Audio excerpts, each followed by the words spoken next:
The judge set down her reading glasses and looked at my daughter across the courtroom like she'd seen this exact thing 100 times before and had stopped being patient about it somewhere around number 40. "Ms. Whitfields," she said, and her voice had that particular flatness that only comes from someone who has spent 20 years listening to people lie under oath. "You're asking this court to declare your father financially incompetent. Is that correct?" My daughter's attorney stood, straightened his jacket. "Your Honor, if I could—" "I asked your client?" Donna stood slowly. She'd worn the right clothes for this. Conservative navy blazer, hair pulled back, the kind of outfit that said concerned daughter instead of woman who wants access to her father's accounts. I had to give her credit. She'd thought it through. "Yes, Your Honor. We believe my father has been making decisions that put his financial security at risk." The judge looked down at the papers in front of her, then back up, and these decisions include changing his will, selling his rental property, and discontinuing a monthly transfer to your household of $4,000. Silence. $4,000 a month, the judge repeated, that he was voluntarily giving you. Donna's attorney tried again. "Your Honor, in the context of my client's concern for—" "Counselor, I'm going to be very direct with you. I have read these filings, I have reviewed the psychological evaluation your client submitted, and I have significant questions about its origins." She turned the page. "Mr. Aldridge, would you like to respond?" My attorney, a compact man named Aldridge who wore bow ties and had a reputation for being the calmest person in any room, stood. "Your Honor, the evaluation in question was conducted by a psychologist who has never met my client, never spoken with my client, and based his findings entirely on a written summary provided by the petitioners themselves. We have submitted a counter-evaluation from Dr. Tyne, Westbrook at Emory, who spent 3 hours with Mr. Hargrove last Tuesday and found him to be entirely competent." I sat there looking at my hands on the table. 63 years old. Retired civil engineer. Built 2 bridges that are still standing. And I was in a courtroom because my daughter and her husband decided that my choosing to keep my own money was evidence of mental decline. The judge made a sound that wasn't quite a word. Then she looked at Donna again. "Your father gave you $4,000 every month for how long?" Donna glanced at her attorney. He gave a small nod. "About 4 years." "And a vehicle?" "He helped us with a car, yes." "The filing says he purchased a vehicle valued at $38,000 and titled it in your husband's name." "That's correct." "And he co-signed on your home loan?" Another pause. "Yes." I watched the judge's face. She wasn't angry exactly. She was something quieter than that. She was recognizing something she'd seen before, and that recognition had long since cured her of any surprise about it. "Mr. Hargrove," she said, turning to me directly. I was so unused to being addressed in this proceeding that I almost startled. "You may speak freely." I looked at Donna. She was staring straight ahead. "Your Honor," I said, "I gave my daughter and her husband that support because I wanted to. Their business had failed. They had 2 kids in school, and I had the means to help. I never thought of it as permanent. I thought I was helping them get back on their feet." I paused. 14 months ago, I was diagnosed with a cardiac arrhythmia. Nothing immediately life-threatening, but it required medication, monitoring, and some lifestyle changes. I asked my daughter if she and her husband could come stay with me for a week while I adjusted to the new medication, because my cardiologist recommended I not be alone those first few days. I heard the courtroom's air conditioning hum. They said they couldn't. My son-in-law had a golf trip to Hilton Head that had already been paid for. My daughter said she'd call to check in. She called once, on day 3. The call lasted 4 minutes. When I realized that a $4,000 monthly check hadn't been enough to make me a priority in a medical situation, I made some decisions about my estate plan. I don't believe those decisions reflect incompetence. I believe they reflect a man who finally paid attention to information he'd been ignoring. The judge was quiet for a moment. "This petition is denied." She didn't raise her voice. She didn't need to. "Mr. Hargrove is clearly competent to manage his own affairs. I'm ordering the petitioners to reimburse Mr. Hargrove's legal costs, which I'm setting at $9,000, payable within 45 days. She looked at Donna's attorney over her glasses. Counselor, I'd strongly suggest your clients consider themselves fortunate that I'm not referring the submitted psychological evaluation for an ethics inquiry. The professional who signed it should be grateful this court has other things to do today. The gavel. Donna's face didn't collapse right away. That happened later, out in the hallway, when she realized I wasn't going to stop and talk to her on the way out. I heard her say my name. I kept walking. Aldridge walked with me to the parking garage, going over the mechanics of collecting the court costs if they defaulted, which he considered likely. They don't have it, I said. I know, but the judgment creates options. He shook my hand at the elevator. You did well in there. My neighbor and closest friend, a retired schoolteacher named Carol Ann, was waiting in the passenger seat of my Buick. She'd driven me because I still got lightheaded occasionally from the medication, and because she was the kind of person who showed up when you asked her to. Well, she said. Denied. Costs awarded. She exhaled. Good. My phone buzzed before we'd cleared the parking structure. Unknown number, but I recognized the prefix. My son-in-law calling from his office line. I let it go to voicemail. By the time Carol Ann pulled into my driveway in Decatur, I had 11 missed calls. 6 from Donna's cell, 3 from my son-in-law's office, 2 from a number I didn't recognize. I listened to 2 of the voicemails and deleted the rest. The progression was textbook. First message, careful, almost reasonable, Dad, we need to talk about this. By the 6th, something that had stopped resembling my daughter entirely, the words coming too fast, the register too high, the composure she'd assembled for the courtroom completely gone. I saved them to a folder I'd already labeled, because Aldridge had told me documentation mattered, and I had learned to listen to Aldridge. Carol Ann made coffee. I sat at my kitchen table and thought about the fact that I had given Donna and her husband, over the course of 4 years, just over $190,000 in direct support, not counting the car or the risk I'd absorbed as a co-signer on their mortgage. $190,000. I hadn't sat down and totaled it until Aldridge asked me to. Seeing it as a single number was different from watching it leave in monthly increments. The monthly increments had felt like kindness. The total felt like a transaction I hadn't understood I was making. I wasn't blameless. I knew that. I'd said yes every time they'd asked, and after a while they'd stopped asking and started assuming. And I'd let that happen too. When you make yourself into someone's financial floor, you can't be entirely surprised when they start treating the floor like furniture. But there's a version of me being wrong about how I handled the money. And then there's my daughter hiring someone to question my mental competence because I decided to stop. Those are different categories of thing. My granddaughter called that evening. She was 14, Donna's older daughter, and she had her mother's cheekbones and, as far as I could tell, none of her mother's instincts. Grandpa, are you okay? Mom came home and she's been in her room for 2 hours. I'm fine, sweetheart. How was school? Fine. Did something happen? Adult stuff. Nothing you need to worry about. She was crying, I think. A pause. She doesn't really cry. It scared me a little. I know. Give her some space. She's working through something hard. Did you two have a fight? I thought about how to answer that. We disagreed about something important. Sometimes that takes a while to settle. Okay. She didn't sound entirely convinced. Grandpa, can I still come over Saturday? You said you'd show me how the darkroom works. I'd converted a closet in the basement into a film photography darkroom the previous spring, mostly for something to do with my hands during the long evenings. My granddaughter had decided she was interested in analog photography and the way that 14-year-olds sometimes decide things, completely and without warning. Saturday still works, I said. I'll have developer ready. After I hung up, I sat with that for a while. She wasn't responsible for any of this, but she was living inside it, in that house where her parents were apparently now fighting about money in ways she could hear through walls. The weeks after the hearing were quieter than I expected.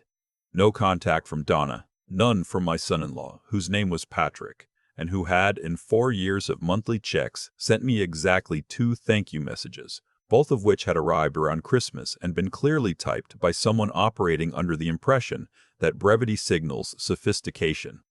What I got instead of phone calls was information, arriving in pieces through channels I hadn't asked to surveil.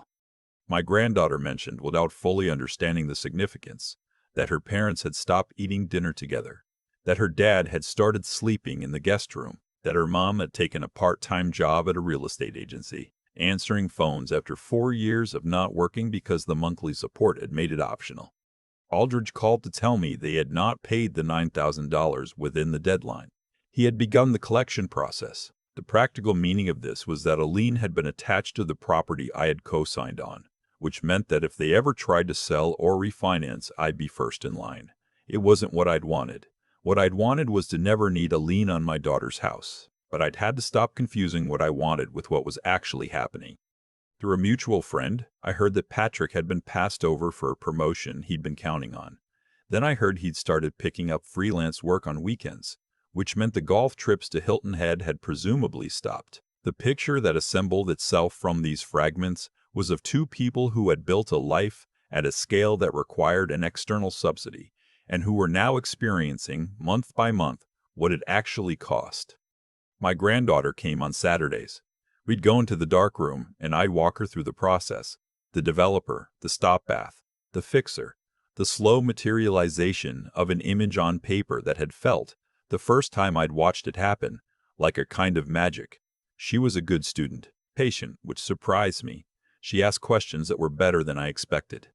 One Saturday in October, she said, without looking up from the developing tray, "Dad said something about you the other day." "Oh?" "He said you were right." She moved the paper gently in the solution. "I don't know what about, but he said it to Mom and she got quiet." I watched the image come up on the paper. She'd taken it downtown, a shot of the old train depot, the light coming in at an angle through the tall windows. It was genuinely good. "People figure things out on their own schedule," I said. "Were you too close before you and Dad?" That was a question I didn't fully know how to answer honestly. Patrick and I had been cordial in the way that people are cordial when they need something from each other. I had liked him initially. Thought he had ambition. Found out later that ambition and the willingness to actually do hard things are distinct qualities that don't always appear together. "We were friendly," I said. "I think we could have been closer if things had gone differently." She nodded. That seemed like enough.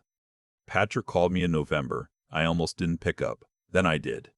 His voice was different from the Patrick I knew or thought I knew. Flatter. Less performance in it. "I wanted to talk," he said. "Not about the money or the house or any of that. Just to talk." "All right. I know what we did was wrong. The lawsuit. The whole thing." He stopped. "I didn't come up with the idea. I want to be honest about that. Donna found the attorney. But I didn't stop it either, and I could have. I knew it was wrong, and I didn't stop it." Another pause. "That's what I can't get past." I knew. As the silence sit for a moment. "Why didn't you?" I said. "Because I was scared. We were already behind on 2 credit cards. The home equity line was near its limit, and when she said she'd found a way to solve the money problem, He exhaled. "I let her do it. I told myself it might not work out. Like that made it okay to try." This was, I thought, the most honest thing Patrick had ever said to me, which was a sad thing to think about a man I'd co-signed a mortgage for. "Where are you now?" I said. "Financially?" "Treading water. I took on a second client for evenings and weekends. Donna's working. We're not going to lose the house, I don't think. But it's tight." He paused. "I told the girls we're cutting back. They took it better than I thought." "Kids usually do," I said. "It's the adults who have trouble adjusting." "Yeah." A long pause. "I'm not calling to ask for anything. I want you to know that. Maggie talks about coming over on Saturdays, and I realized I hadn't spoken to you since the hearing, and I felt like a coward." Maggie, my granddaughter. He was right that she talked about the Saturdays. I knew because she told me. "I appreciate you calling," I said, and I meant it carefully. Not forgiveness, not absolution. Just I appreciate that you called. "Is there any chance?" He stopped himself. Started again. "I know I don't have any standing to ask, but is there any chance we could have dinner sometime? The 4 of us. Just.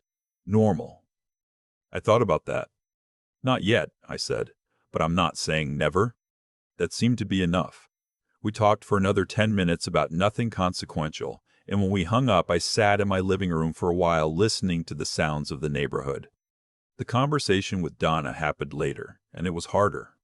She came to the door on a Sunday afternoon without calling first. I saw her car in the driveway through the window and stood there for a moment before I answered it. She looked tired in a way I hadn't seen on her face before. Not the performed exhaustion of a woman who wanted you to know she was busy. Actual tired.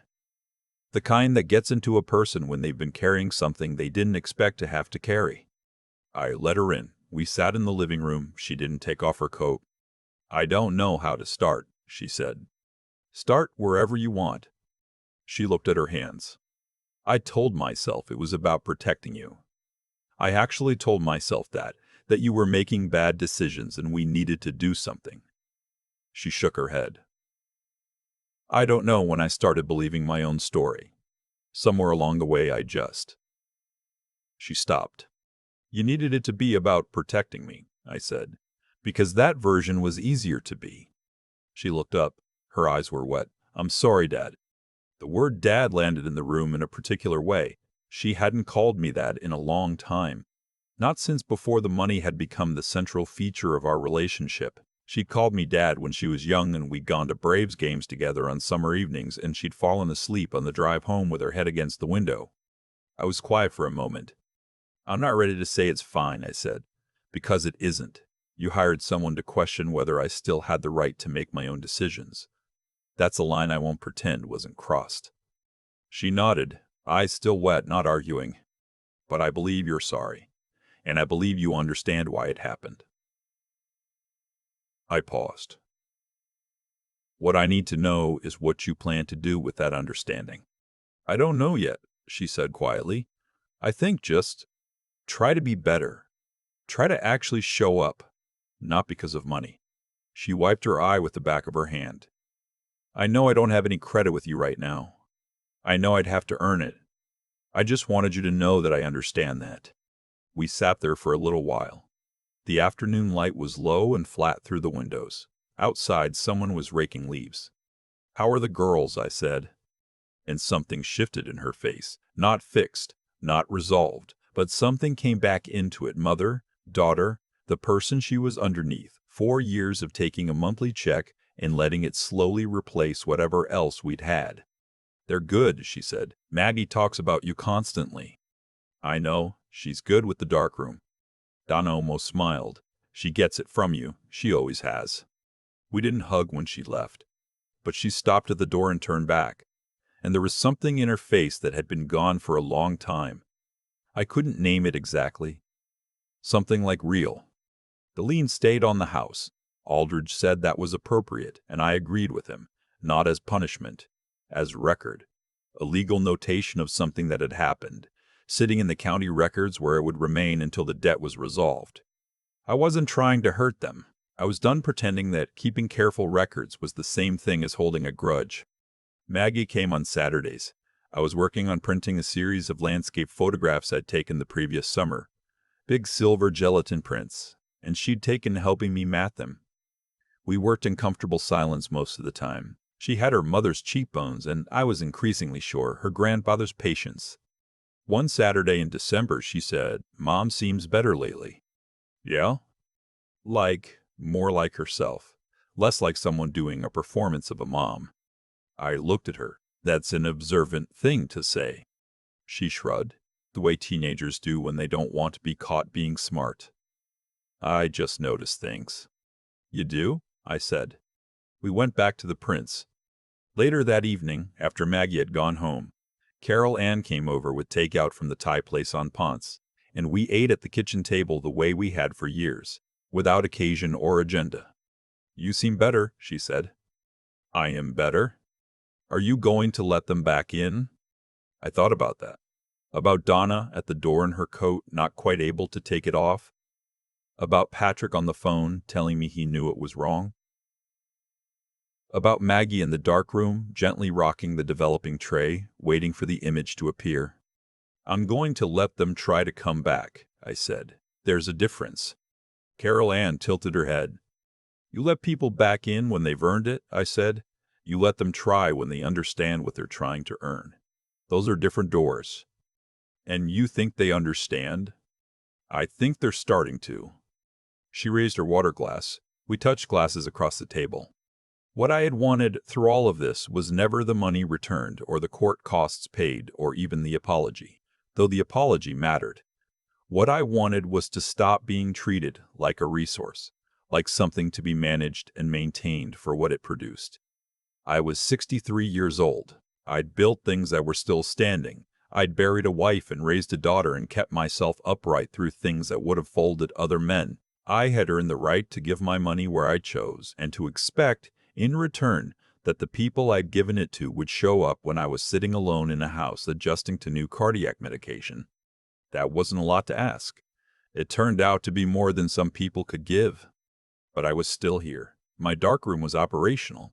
My granddaughter was learning to see light, and in the slow, undramatic way that real things rebuild. Not in grand gestures or tear-filled reconciliations, but in doors answered, dinners held, images develop in the dark.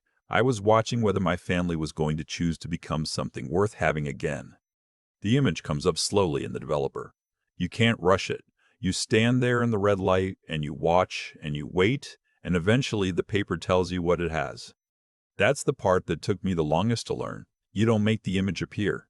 You just create the right conditions and stay patient enough to see it. There's a moment I keep coming back to. Not the gavel, not the judge's voice, not the 87 missed calls. Someone else's story had those. Mine had something quieter. It was Donna, standing at my front door in her coat, unable to take it off, like she hadn't yet decided whether she was staying or leaving, like some part of her was still running the old calculation, checking whether it was worth the vulnerability. That image tells me more about cause and effect than anything a lawyer ever put in front of a judge. What I gave Donna and Patrick over those 4 years wasn't just money, it was permission. Permission to treat generosity like infrastructure, something load-bearing that would always be there, requiring no maintenance, no acknowledgement, no reciprocity. And I gave that permission willingly. Every month I transferred the money without condition. I was teaching him something. I just wasn't paying attention to the lesson I was actually delivering. That's what I've had to sit with. Not anger at them, though the anger was real and it was earned. The harder thing to look at was my own part in building the arrangement that almost swallowed me. A man who never says no to his daughter is not being kind. He's being afraid. Afraid of conflict. Afraid of her disappointment. Afraid of the particular silence that follows when you love someone and they feel let down by you. I confused protecting that relationship with protecting her from the truth that things have to be earned. Donna had to figure out who she was when the floor disappeared. That's not cruelty. That's the only way certain kinds of growth happen. Patrick had to find out whether he was a man who could look at what he'd done and name it honestly, or one who would keep rewriting the story until the version in his head was comfortable. He called me. He told me he knew it was wrong and didn't stop it. That took something. I'm not dismissing what it took. And Maggie, 14 years old, standing in a red-lit darkroom gently rocking a tray, watching an image come up on paper. She never lost her footing through any of it. She just kept showing up on Saturdays, kept asking good questions, kept looking at the world through a viewfinder with patience I hadn't taught her and probably couldn't have. Some people come into their character early. You watch it and you're grateful, and a little humbled. What I understand now at 63 is that the 3 things that actually hold a life together have nothing to do with what you own or who subsidizes you. The first is knowing right from wrong, and choosing right even when wrong is more convenient. Patrick almost failed that test completely, and he knows it. The second is being clear-eyed enough to see your situation as it actually is, not as you need it to be. Donna told herself a story about protecting me and believed it long enough to walk into a courtroom with it. The third is the willingness to keep going after the story you told yourself falls apart. And that one, I think, is where both of them are right now. At the beginning of something they didn't choose but can't avoid. I'm watching to see who they become on the other side of it. The image comes up slowly in the developer. You stand there in the red light and you wait. You don't make anything happen. You just hold the conditions steady and stay present long enough to see what's there. That's the part that took me the longest to learn about most things worth learning.